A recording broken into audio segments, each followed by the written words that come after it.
Hey, in this module we're going to look at some of the other modes for using the pads to create patterns, starting in this lesson with step mode, which is just like drawing events into the grid in the software, only using the pads on the hardware instead. So with a kit loaded here, in default pad mode, I can play the sounds with their respective pads. And as well as playing sounds, hitting pads also selects them, so I can then edit them on the screens above. And to select sounds silently, so without triggering them, I just hold select and hit a pad. Once I have a sound selected, pressing any of the other buttons above the pads now enters a different mode for the pads, whereby I can then play or sequence that single sound using all of the pads. We're going to start with step mode. In this mode now, you can see the screens above become the grid, like when viewing patterns on the arranger display. Only we can see we're editing the sound I selected, which was the kick. And the pads now relate to the steps along the grid, which is a bar long and has 16 steps. So if I turn on all of the steps, then we'll get events on every step.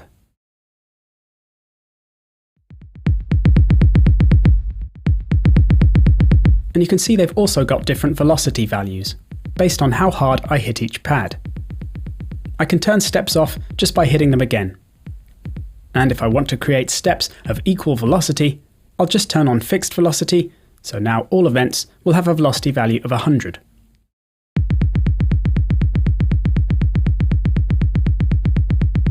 Let's say we want to create a proper kick pattern now though, starting nice and simple, with a 4 to the floor kick. So a kick on every beat, like in a house track. Then, as there are 4 rows of 4 here, each row corresponds to a different beat of the bar. So the first pad on that row is the start of that beat.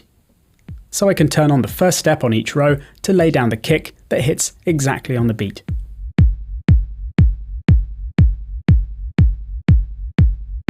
Now the kick is on what's called the downbeats of the bar, and a simple house hat lies on the upbeats, which are halfway in between the kicks, so on this column here. This is what it sounds like with more kicks on those steps. I'll get rid of those though and hold select, which temporarily switches the pads back to default pad mode, or I can then select the closed hat. And now I can turn on those steps for the hat instead.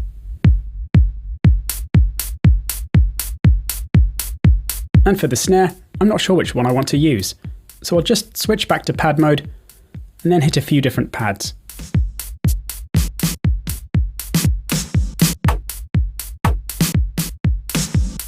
I'll go for this one.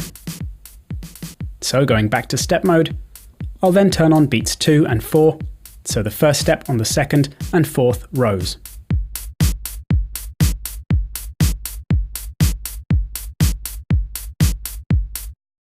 So step mode is handy for quickly laying down a simple pattern like this, remembering that these drums all lie on the downbeats, which is the first column of pads, and the upbeats, which is the third column.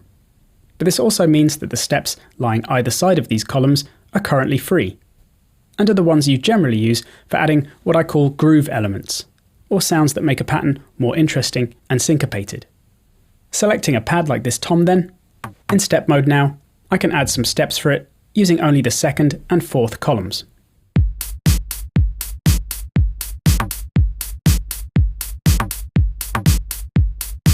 It can be nice to have both steps on beat 2 or 3 for instance.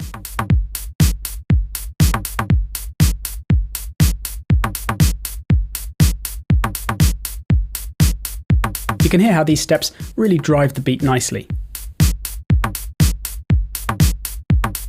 Or we could have 2 steps going from beat 3 into 4.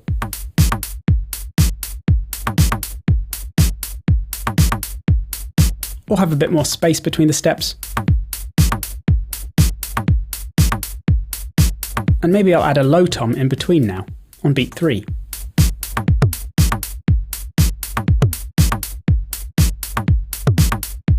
If I want to chill it out a bit, I could have the tom on the upbeat instead, so at the same time as the hat on beat 3.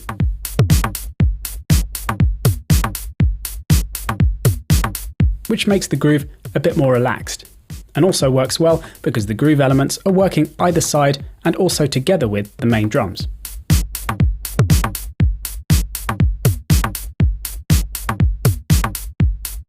Once you have a pattern with steps on 16th notes in between the down and up beats, so columns 2 and 4, you'll hear the effect of adding groove or shuffle to the pattern.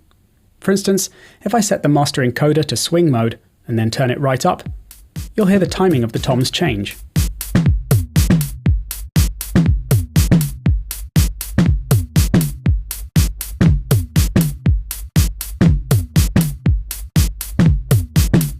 So if I mute the tom, then the swing dial doesn't do anything, as it's only acting on the timing of events on the 16th notes in between the down and up beat, so has no effect on any of these drums.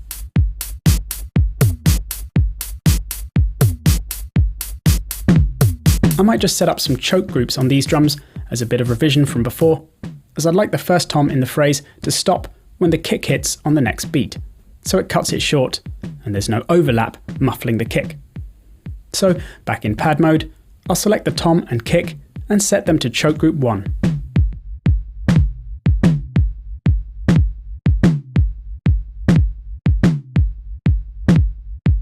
Note that if the tom has effects on it, like a reverb, then that will continue to sound even though the tom sample has been choked. So I'd need to set up some side chaining on the pad if I wanted the sound to stop completely or properly duck at least. We'll look at side chaining later on in the course. Just to show you another example of groove, I'll select another cymbal now, like this hat. And then I'll go into step mode, and first I'll have the loudest events on the downbeats, so the start of every row. I'll just solo the pad, so we're only hearing that. And now let's add some slightly quieter events on the upbeats. I need to change the fixed velocity amount to do this. Remember, this is in pad mode, on the second page. So I'll bring it down to 85, and then add those steps.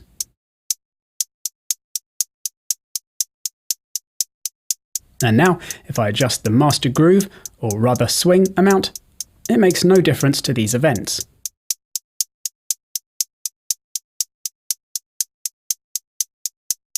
But if I now bring the fixed velocity amount down even more, and then add even quieter events on all 16th notes either side, so every 16th note is now active, then the swing amount now has some events to act on. So with a high swing setting, there's lots of shuffle.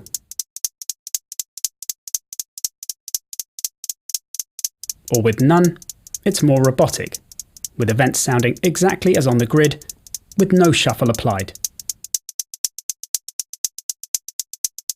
Note that there may be some swing applied to the group, which is quite common with kit presets.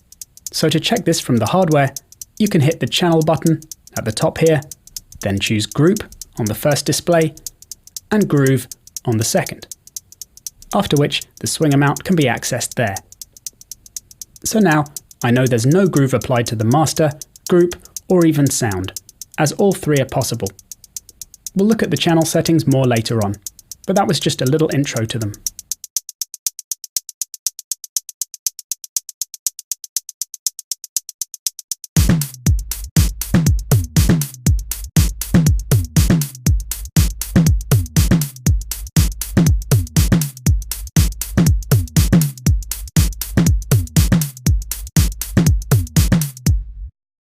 One quick tip before I move on from the encoder is that in step mode you can use the encoder to move up and down through the sounds in your group. So it's another way to switch to sequencing a different sound, as opposed to using the select button and hitting pads. And remember, you can always use humanize mode to add some velocity variation to events later on.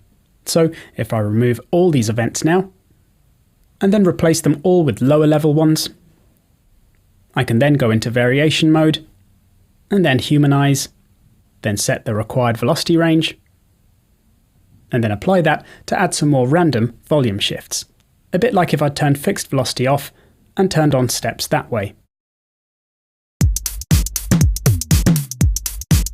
But of course I can hit apply to try out a few different variations until I find the one I like.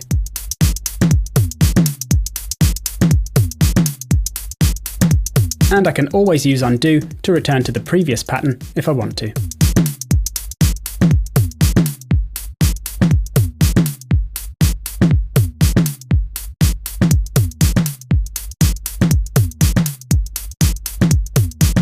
And finally, for anyone wanting to change the step grid resolution, meaning you can create patterns with more rapid events, for example, then this is done in the grid display, which you access by pressing Shift and the Follow button. I then need to choose step, so we're defining the step size, and then the pads can choose whatever option I want.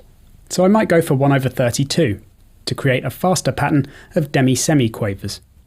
I'll just duplicate our pattern first by going into pattern mode and using the duplicate button, so I can leave the first pattern as it is. And now I'll erase all the hat events in this pattern by holding Erase and Events and then hitting the hat pad.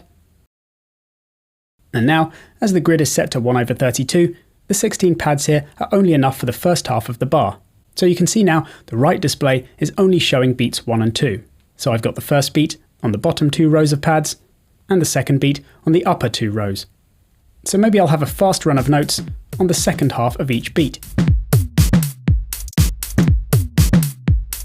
And now, to switch to the second half of the bar to add the same events there, I need to use the second encoder, so like when scrolling patterns in arranger mode, and now I can add the same events on beats 3 and 4. And when you have multiple pages of the grid like this, instead of using the encoder to switch from one page to the next manually, another option is to turn on Follow using the button, whereby the pads automatically switch to the part of the pattern that's playing, as you can see. So hopefully you're getting the hang of step mode now. Next up, we'll look at keyboard mode.